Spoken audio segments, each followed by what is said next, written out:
설 연휴가 시작이 되었습니다. 많은 분들이 이제 고향을 향해 갔고, 또 부모님이 계시는 이곳으로 찾아오신 분도 계시는군요. 여러분, 설날을 우리가 매년 보내면서 이 민족 최대 명절이라는 표현을 많이 쓰지 않습니까? 이 최대 민족의 어떤 명절이 몇 년쯤 지내왔는가 한번 찾아봤더니 신라 시대 때부터 이 설날을 지냈다는 문헌이 있더라고요. 그렇게 따지면 이 설날은 역사가 한 2000년 정도 되는 겁니다. 굉장히 긴 역사를 가지고 있죠. 근데 이 설날이라고 하는 뜻이 뭔지 혹시 여러분 아십니까? 이제 설날이니까 여러분이 이제 친척들 만나면 좀 유식한 척 한번 해보시라고 알려드립니다. 설날 세 가지 의미가 있더라고요. 그래서 여러분 한번 상식적으로 좀 들어보십시오.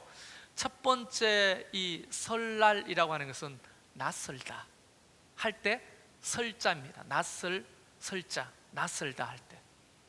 그러니까 한 번도 살아보지 못한 새해가 시작되는 이 날이 낯설다. 그래서 설날이래요. 낯설죠? 왜냐하면 한 번도 살아보지 못한 날이니까. 어떤 것이 우리를 기다릴지 아무도 모르니까 낯설죠. 그래서 낯설다 할 때 어원을 낯설다에서 찾아서 설날이라는 겁니다. 첫 번째 의미고요. 두 번째 의미는 서다, 섰다, 서다라고 하는 의미입니다. 여러분, 시골에서 장이 서다 할 때 서다라는 말은 어떤 의미인지 아십니까? 장이 섰네? 장이 계시를 했네? 장이 시작을 했네? 라는 뜻입니다.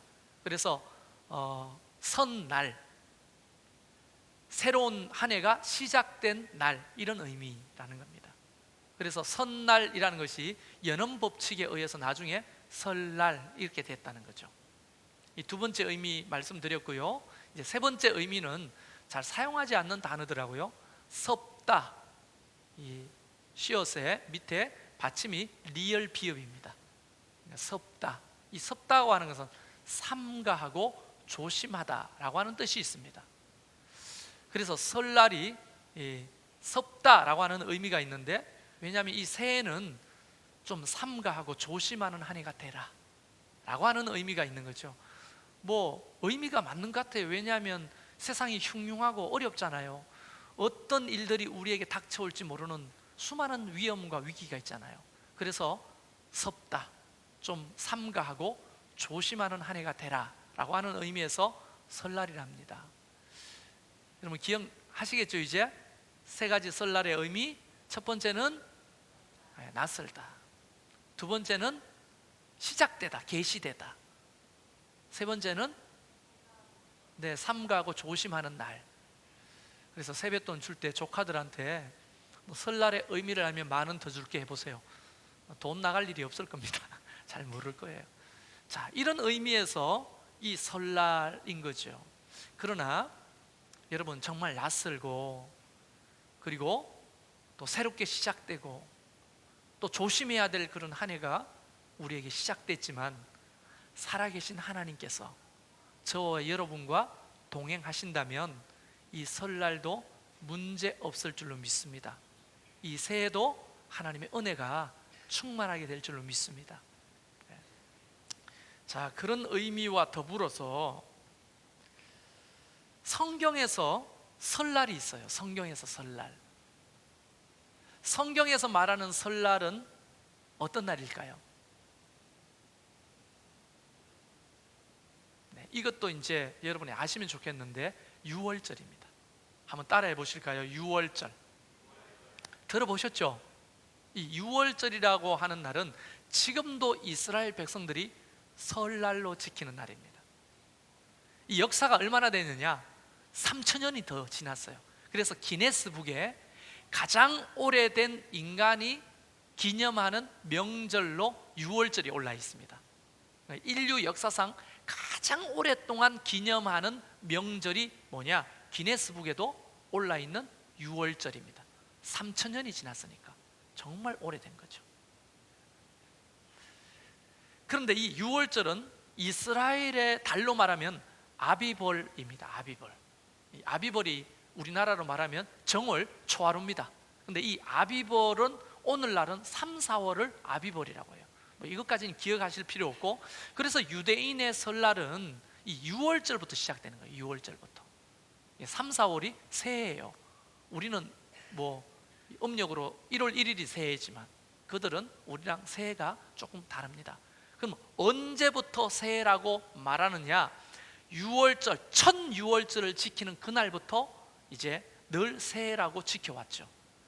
첫 6월절은 어떤 날인가? 유대인의 설날이죠. 성경에서 이야기하는 설날이 6월절입니다. 그럼 6월절 유래에 대해서 잠깐 살펴보고 영적으로 우리에게 주시는 교훈이 뭔지 한번 돌아보면 좋겠죠.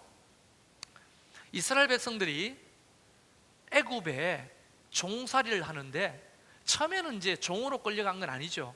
기근이 너무 심해가지고 아브라함에게 약속하신 땅, 또 아브라함의 아들 이삭에게 약속한 땅, 그 가나안 땅을 버리고 야곱이 식솔들 70명을 이끌고 애굽으로 갑니다. 그 애굽의 총리가 그때 당시에 누구였습니까? 요셉이었죠. 야곱의 아들 요셉. 그래서 그 백을 믿고 이 고센 땅, 좋은 땅을 얻어가지고 양을 치면서 이제 기근을 피해서 애굽에서 살게 된 때부터 역사가 시작되는 거예요. 근데 세월이 지납니다. 1년, 2년 지나고 흉년이 다 끝나고 기근이 끝나고 약속하신 땅 애굽으로 돌아와야 되는데 거기가 너무 좋으니까 말이에요. 지금도 가면 그 이스라엘 백성들이 살았던 땅이 고센 땅인데 나일강의 삼각주입니다. 지금도 정말 비옥해요. 정말 조금 제가 뻥을 치면서 이야기해 볼게요. 제가 성지순례 처음 갔을 때 고센 땅이라고 갔는데, 오, 여기도 자몽을 파네? 그래서 우리 전도사님들 자몽 하나씩 목마르고 하니까 먹고 갑시다 하고, 자몽이 영어로 뭐냐고, 자몽을 달라고 해야 되잖아요. 그래서 자몽이 영어로 뭐냐고 물어봤더니 오렌지라는 거예요. 오렌지. 별로 안 웃네요. 오렌지가 자몽 맛다는 거예요. 자몽만 해. 그래서 먹으면 너무 달아가지고요, 하나를 다 못 먹을 지경이에요. 그리고 한참을 가다가 이집트에 자두도 파네. 자두. 내려가지고 자두 주세요. 자두가 영어로 뭐냐 했더니 체리라는 거예요. 체리. 안 놀라네요. 여러분, 오렌지가 자몽맛하고 체리가 자두맛하는, 지금도 그런 열매가 주렁주렁 맺히는 곳이 나일강의 삼각주 고센입니다. 흙이요, 비옥하다 못해 그물 정도예요. 근데 얼마나 좋은 땅이겠어요. 뭐 가나안 땅에 비하면 천국이에요. 천국. 그곳에서 눌러서 살다가 그만 몇 년이 지났느냐? 400년이 훨씬 지나버렸네요. 근데 400년 동안 살면서 좋은 날도 있었지만 나쁜 날이 더 많아요. 왜냐하면 일단 스킨 컬러가 다르잖아요. 이스라엘 사람들은 한마디로 말하면 히브리 민족은 조금 동양 계통입니다. 백인하고 동양의 중간쯤 됩니다. 그런데 백인에 가까운 거예요. 백인에. 그런데 아프리카 사람들은 흑인이잖아요. 이집트 사람은. 그렇기 때문에 얼굴 컬러가 달라요.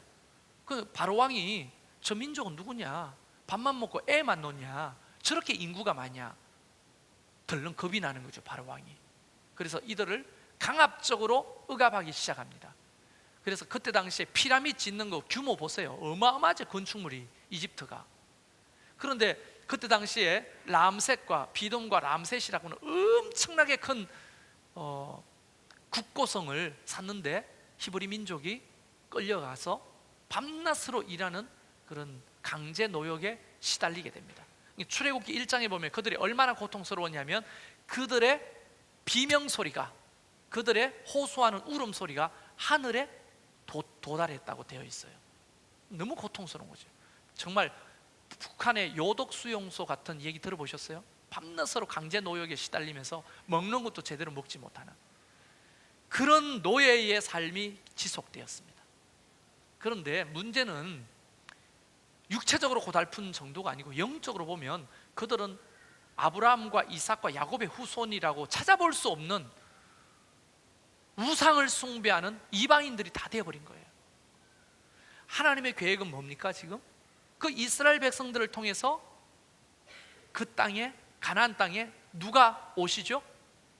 예수 그리스도가 오시고, 그 예수 그리스도를 통해서 모든 인류가 죄사함을 받고 구원받는 놀라운 이런 역사를 지금 이루시려고 계획하고 있는데, 이스라엘 백성들은 애굽에서 그냥 종노릇 하면서 우상이나 섬기는 그런 이방인이 다 되어버렸으니 하나님의 계획에 차질이 생긴 거예요. 그래서 하나님이 모세를 예비시키고 모세를 바로 왕에게 보냈고, 이제 이스라엘 백성들을 이끌고 나오는 일을 하게 되는 겁니다. 그 나오는 일을 뭐라고 하죠? 출애굽이라고 하는 거예요. 출애굽. 옛날에 그 야곱이 70명 데리고 입애굽 했잖아요. 입애굽. 근데 이제 430년 만에 출애굽하게 되는 거예요. 모세를 따라서. 그런데요, 출애굽기를 읽어보면 왜 우리를 여기에 데리고 나와서 죽게 하느냐, 차라리 애굽에서 죽는 게 차라리 낫겠다, 이런 말을 여러 번 하거든요. 이스라엘 백성들이. 그것처럼 그들은 완전히 애굽 사람이에요. 그래서 하나님께서 애굽에게서부터 완전히 단절시켜서 그들을 끌어내어서 완전 거룩한 하나님의 백성을 만들려고 했더니 그들이 믿는 신이 여호와 하나님이 아닌 거예요. 너무나 많은 우상을 숭배하고 있는 거예요. 그래서 하나님은 그들이 믿고 있는 애굽의 모든 신을 다 멸하기로 작정을 하신 거예요. 그게 뭐냐?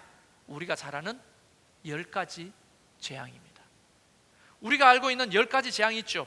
피, 재앙, 개구리, 이, 파리, 악질, 독종, 우박, 메뚜기, 흑암, 장자, 이 10가지는 그냥 하나님의 단순한 재앙이 아니고요, 이스라엘 백성들과 히브리 민족들이 믿고 있었던 우상 신에 대한 하나님의 심판이거든요. 한번 따져보면 첫 번째가 피의 재앙 아닙니까? 나일강이 피로 물들었죠. 나일강은 우리나라 한강이 젖줄이듯이 이집트는 나일강이 젖줄이에요. 생명줄이에요. 그래서 나일강에 신이 있는데 그 신의 이름이 크롬입니다. 크롬. 이 크롬 신을 피로 물들게 한 거예요. 이스라엘 사람도 놀라고 히브리 민족들도 깜짝 놀랄 겁니다. 두 번째, 개구리는 다산의 신입니다. 지금도 나일강 주변에 가면 아침만 되면요, 개구리 소리 때문에 깼어요. 우리가 그 나일강 주변에 호텔을 얻어서 성지순례 할 때 신학생 때입니다. 자는데 개구리 소리 때문에 깼어요. 너무 시끄러워. 개굴 개굴 개굴 개굴. 근데 개구리가 알을 한두 개 놓습니까? 아니죠. 엄청나게 많이 놓죠. 그래서 개구리 신이 헤크트라고 하는 신인데 다산의 신입니다. 그런데 그렇게 사람들이 추앙하고 따르던 개구리가 온 지면에 가득하니 징그러워 볼 수가 없는 거예요. 혐오스러운 신이라는 거죠. 그 다음에 세 번째, 이 땅의 모든 티끌이 이가 되었죠. 이 세케트라고 하는 이 티끌의 신입니다. 티끌의 신. 그 다음에 네 번째, 파리신, 하트콕이라고 하는 파리신. 여러분, 신들이 대부분 매력적이어야 되잖아요. 근데 파리가 우글우글 거린다고 생각해 보세요. 제가 예전에 나완자촌에 전도 생활을 할 때 거기 이제 닭을 키우거든요. 닭을 몇 마리 키운다고 알려드렸는데 몇 마리 정도 키울 것 같아요? 이거 알아맞으면 내가 세뱃돈 오늘 막 쏠 수 있습니다. 네? 미안합니다. 80만 마리, 80만 마리. 닭의 수가 80만 마리. 엄청나죠? 하루에 생산되는 계란의 수가 40만 개. 그런데 닭똥의 규모를 생각해 보세요. 닭똥. 닭이 응가를 하면 닭똥이 너무 많은 거예요. 그걸 우리는 닭똥이라 안 하고 개분이라고 하죠. 그래서 닭똥에 구더기가 일고 그 구더기가 뭐가 돼요? 파리가 되죠. 저는요, 처음 부임하는 날을 잊을 수가 없어요. 전도사님 식사하러 오세요, 이렇게 사찰 집사님 부르는데 네 하는데 파리가 서너 마리 목구멍으로 들어갑니다. 농담이 아니에요. 네. 그리고 첫 부임하는 날 언덕 위인데 이게 걸어가는데 누가 쌀을 사가지고 쏟았나? 길에 쌀이 쏟아져 있는 거예요. 그래서 쌀을 쏟았나? 하고 이렇게 봤더니 꼬물꼬물꼬물꼬물 거리는 구더기인 거예요. 더러운 거라도 마레가 집중시키니까 낫네요. 그걸 밟고 지나가야 돼. 그래서요, 그 예배당에 올라갈 때는 계단에다가 구두를 이렇게 끌고야 돼. 정말로. 파리 재앙은요 정말 무서울 것 같아요. 그때 사찰 집사님 차가 아반떼 성령차 하얀 색인데 까만 색으로 변할 정도로 까만색. 누가 까만 차를 타고 왔지? 파리가 앉아요. 파리가. 저는요 이 파리 재앙은 정말 경험해 본 사람이에요. 아주 힘듭니다. 그 핫콕이라고 하면 파리 재앙. 치가 떨려요. 그 다음에 5번째 재앙이 악질이죠. 악질. 이 아피스라고 하는 황소신이에요. 황소신. 이게 모든 가축에 이 악질이 임해가지고 가축들이 죽거든요. 황소들이 뭐 그렇게 힘센 황소들이 탁탁 자빠져 죽는 거예요. 황소신이 아피스입니다. 그 다음에 6번째가 독종. 사람과 짐승에게 우리 어릴 적에 많이 걸렸죠. 이거 독종. 독종이라니까 좀 우리가 익숙치 않은데 종기예요. 종기. 여러분 옛날에 엉덩이에 종기 고약 바르고 막 이랬잖아요. 앉지도 못하고. 그런 종기가 가득한 거예요. 이 의술의 신인 이모탭을 하나님이 치시는 거예요. 아무도 고칠 수 없는 그 종기를. 그 다음에 7번째가 우박이죠.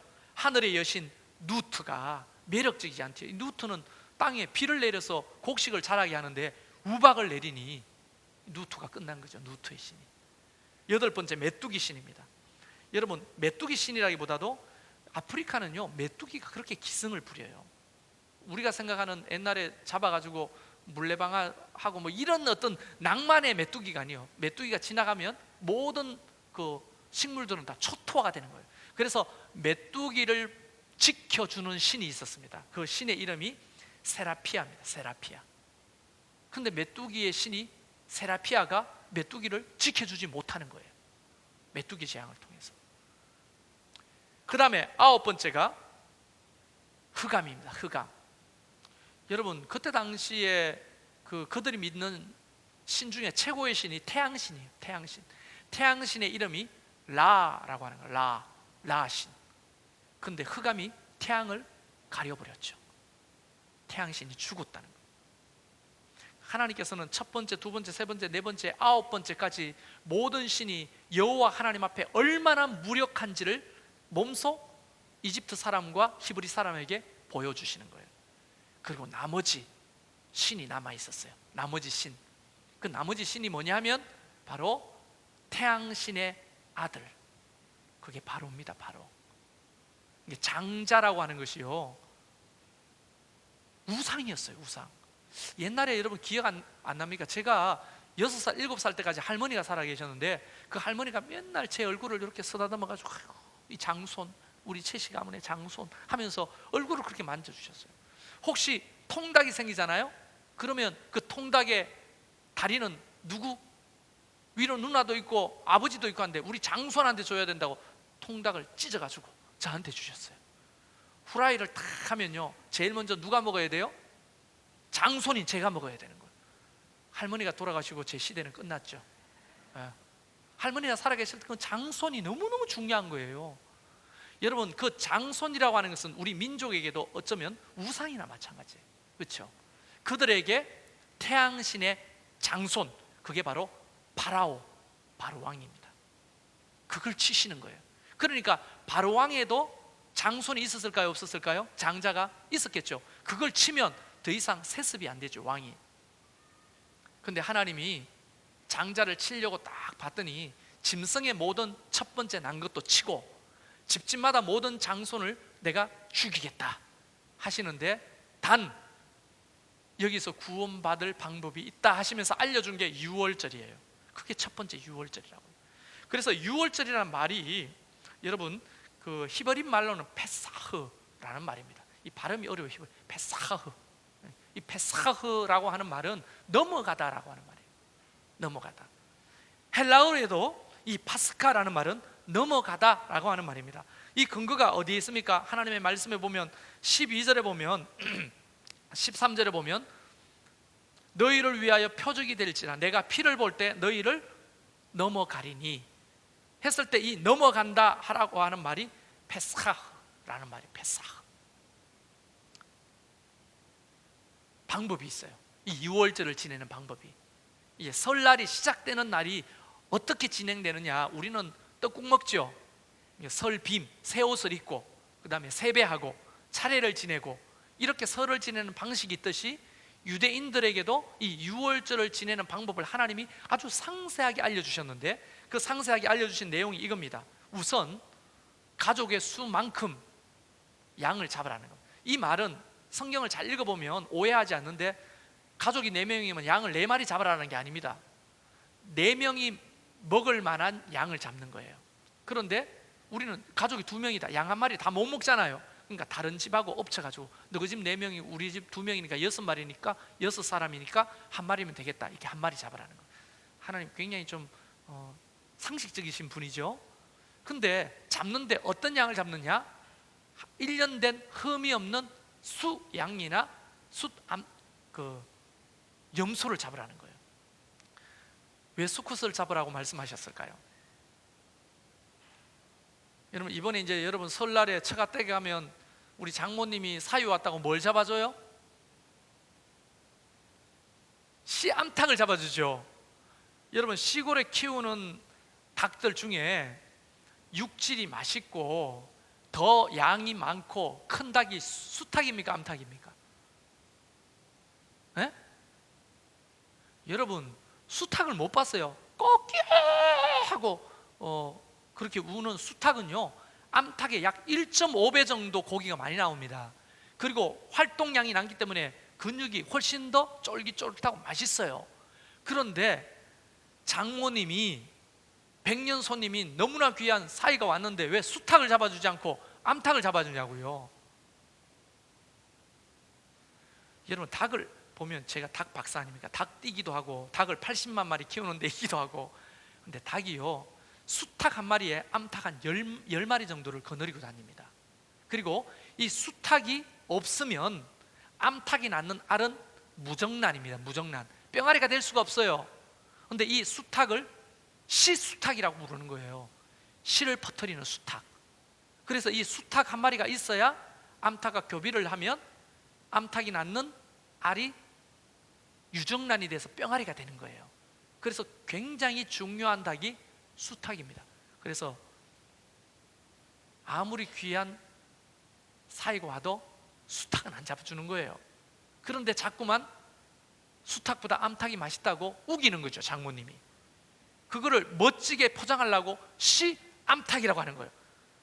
사실은 씨수탉이 맞는 거죠. 무슨 말이 이해갑니까? 어떻게 암탉이 씨암탉이 될 수가 있어요?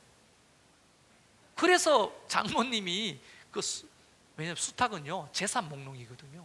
그래서 씨암탉이라고 하면서 이걸 잡아주는 거예요, 맛있다고. 사실은 수탉이 훨씬 더 맛있습니다. 장모님은 다 거짓말쟁이.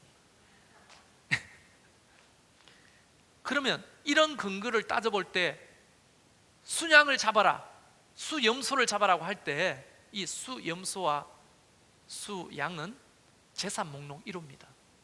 씨를 퍼뜨리는 제산이죠. 근데 그거를 드리라는 겁니다. 그 말은 애굽에서 더 이상 네가 목축할 필요가 없다는 거예요.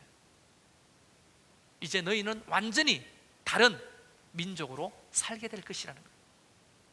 그래서 잡아가지고 피를 내가지고 그 피를 어디에 바르라고요? 문설주와 임방에다가 벽에 발라라는 거예요. 여러분, 예전에 우리 할머니들이 팥죽 써가지고 동짓날 시뻘건 팥죽을 어디에 뿌려요? 부엌에 동서남북으로 뿌리는 거 혹시 보셨습니까? 아니, 나만 알고 있는 얘기예요? 그게 어디서부터 유래됐는지 몰라도 이 유월절 유래하고 너무 맞는 거예요. 그래서 많은 학자들이 연구를 해봤더니 추측을 하는데, 우리나라 신라시대 때 들어왔던 그 종교 중에 중국에서 들어온 기독교가 있어요. 경교라고. 그래서 제가 지금 경주가 고향이잖아요. 제가 박물관 학교 졸업생이거든요. 거기 보면 신라의 문양 중에 십자가 문양이 의외로 많습니다. 탑에도 있고. 아니, 신라시대 때부터 우리 기독교가 들어왔냐? 중국의 영향을 받은 거죠. 중국에서는요 2000년 전부터 기독교가 들어왔어요. 그게 경교입니다. 경교. 그런데 그 속에서 이 유월절에 유래돼서 피를 뿌리는 게 들어오지 않았냐? 근데 알고 봤더니 중국에도 피를 뿌리는 게 있거든요. 그게 어디서부터 왔느냐? 기독교부터 시작된 게 아닌가, 이렇게 보는 겁니다. 어쨌든 그렇게 문설주에 뿌리고 바르라고 하는 거예요. 그러면 하나님께서 장자의 죽음의 재앙이 쭉 왔다가 어린 양의 피가 발려있는 것을 보면 어떻게? 그 집을 어떻게 한다고요? 넘어간다. 유월절. 여러분, 월장 안 해보셨어요? 학교 다닐 때 월장 해보셨죠? 라면 사 먹으러 월장하고 야간 자습 도망가려고 월장하고, 그 월이에요. 유월절. 넘어간다. 이 죽음이 어린 양의 피가 발려있는 집을 넘어간다 해서 유월절이 되는 겁니다. 그래서 이스라엘 백성들이 모세와 아론이 말하는 걸 듣고 이제 씨 암탉이 아니고 씨 염소와 씨 양을 잡습니다. 눈물을 흘리면서. 엄마, 이거 잡으면 우리 양새끼를 어떻게 쳐요? 염소를 어떻게 쳐요? 이제 끝났다. 이 시대는 이제 우리는 하나님의 백성으로 나가는 거다. 미련 없이 수염소와 수양을 잡자 하고 잡는 거예요. 그거를. 그런데 여러분, 추측을 해봐서, 성경은 그게 없지만 추측을 해볼 때 아론과 모세가 시키는 대로 안 한 사람도 있었을까요? 없었을까요? 당연히 있었습니다. 그들은 그들과 함께 다 장자의 죽음을 경험하고 망하는 거예요. 그런데 이스라엘 백성들은 그 말씀에 순종하고 어린 양의 피를 뿌린 사람들은 다 죽음이 넘어갔죠. 그런데 그날 밤에 이 양을 불에 구워서 먹으라는 거예요. 성경에 보면 삶아도 먹지 말고 날것으로도 먹지 말라. 이 애굽 사람들이 양을 삶아 먹기도 하고 날것으로도 먹었어요. 그런데 너희는 애굽의 모든 정통과 풍습을 이제 내려놓고 구워 먹으라는 겁니다. 그래서 밤에 구워 먹는데 그냥 구워 먹는 게 아니라 일어서서 허리에 띠를 띠고 신발을 신고 지팡이를 짚고 구워 먹으라는 거예요. 그리고 그냥 먹는 게 아니고 급하게 먹으라는 거예요. 왜요? 미련을 갖지 말라는 겁니다. 이게 마지막 날 밤이라는 거예요. 이제 너희는 이곳에서 떠나서 이제 내 백성이 될 거라는 거예요. 애굽의 백성이 아니고 우상을 숭배는 이방인이 아니고 이제 거룩한 여호와 하나님의 백성이 되는 첫날이라는 거예요. 그래서 많은 절기 중에 밤에 절기를 지내는 게 유월절이 유일합니다. 그 밤에 유월절을 지냈던 겁니다. 그리고 이스라엘 백성들이 순종을 하고 문설주와 임방에 양의 피를 바르고 일어서서 양을 구워서 먹고 무교봉, 누룩을 넣지 않은 떡을 먹고 쓴나물을 먹습니다. 그걸 먹는 모든 사람들은 다 죽음이 건너갔지만 순종하지 못한 사람들은 다 통곡 소리가 애굽 땅에 가득했다고 기록되고 있거든요. 갑자기 큰아이가 갑자기 픽 쓰러지는 거예요. 마치 공기 들어있던 그 광고판이 스위치 빼면 어떻게 돼요? 휙 하고 쓰러지듯이 장자가 갑자기 밥 먹다가 이야기하다가 하하하 웃다가 갑자기 픽 쓰러져서 다 죽는 거예요. 외양간에 가봤더니 송아지도 첫 번째 난개 죽고 양도 첫 번째 난개 죽고 다 죽는 거예요. 통곡 소리가 애굽 땅에 가득했습니다. 그러나 양의 피를 발랐던 그 이스라엘 백성들, 순종했던 사람들은 그 죽음이 넘어간 거죠. 그게 열 번째 재앙입니다. 그리고는 모세의 신호에 맞춰서 그들은 모두가 짐을 지고 출애굽하는 거예요. 출애굽. 그래서 사실은 이 유월절은 애굽의 날을 청산하고 이제 하나님의 백성이 되는 첫날 새해다는 거예요. 새해. 이제 노예가 아니라 해방의 날 첫 번째 날이 유월절 첫날인 겁니다. 정확히 말하면 3월 14일부터 7일 동안 이 유월절을 지내거든요. 첫날에 성회를 열고 마지막 일곱 번째 날도 성회를 엽니다. 민족 최대의 명절이죠, 이스라엘 백성들에게. 우리 하나님의 백성들도 이 유월절을 설날을 맞이해서 기억해야 돼요. 왜냐하면 예수님이 누굽니까? 유월절 어린 양 아니겠습니까? 세례 요한이 예수님이 나오는 걸 보고 이렇게 기록하고 있습니다. 요한복음 1장 29절에 보면 이튿날 요한이 예수께서 자기에게 나오시는 것을 보고 이르되 보라, 세상 죄를 지고 가는 하나님의 어린 양이로다. 여러분, 예수 그리스도가 어린 양이 되셔서 유월절 제물로 우리를 대신해서 십자가에 죽으시는 거예요. 에베소서 1장 7절에 보면 우리가 그리스도 안에서 그의 은혜의 풍성함을 따라 그의 피로 말미암아 구속 곧 죄사함을 받았느니라. 사람이 행함으로 죄사함을 받는 게 아니고 예수 그리스도의 그 십자가의 피로 우리가 구속함을 받았다는 거예요. 할렐루야. 우리의 노력으로 의인이 되는 게 아니에요. 그것을 믿는 믿음으로 되는 거예요. 그래서 십자가의 제물이 되신 것, 저주와 사망을 끊어버리고 우리에게 자유를 주시게 되죠. 해방을 주시게 되죠. 그래서 로마서 8장에는 이렇게 선언하고 있습니다. 그러므로 이제 그리스도 예수 안에 있는 자에게는 결코 정죄함이 없나니 이는 그리스도 예수 안에 있는 생명의 성령의 법이 죄와 사망의 법에서 너를 해방하였음이니라. 할렐루야. 설날은요 해방된 날입니다. 죄에서부터 해방된 날. 우리나라 설날은 그냥 처음에 낯선 날이죠. 그렇죠? 이스라엘 백성들 400년 동안 살다가 갑자기 광야로 나왔으니까 얼마나 낯설겠어요. 정말 설날이죠, 설날. 그러나 하나님이 구름 기둥, 불 기둥으로 그들을 인도하시면서 낯설지 않도록 이끌어 주셨죠. 우리의 설날도 이와 같은 은혜가 있기를 바랍니다. 여러분, 선날, 새롭게 계시된 날, 그게 설날이라고 말씀드렸죠. 이스라엘 백성들은 애굽의 노예에서 해방된 날, 첫날, 선날, 설날이 된 거죠. 우리도 마찬가지입니다. 예수 그리스도의 피로 말미암아 우리가 모든 죄에서부터 해방되고 첫째 날을 맞이한 거예요. 할렐루야. 예수의 피가 아니면 그 누구도 구속함과 해방을 경험할 수가 없는 겁니다. 섭다, 설날이 섭다고 했죠. 삼가하고 조심해야 될 날. 여러분, 우리 하나님께서 자기 독생자 아들까지 아낌없이 주셨다면 우리에게 뭘 못 주시겠어요? 그분이 임마누엘, 우리와 늘 함께 하신다고 했잖아요.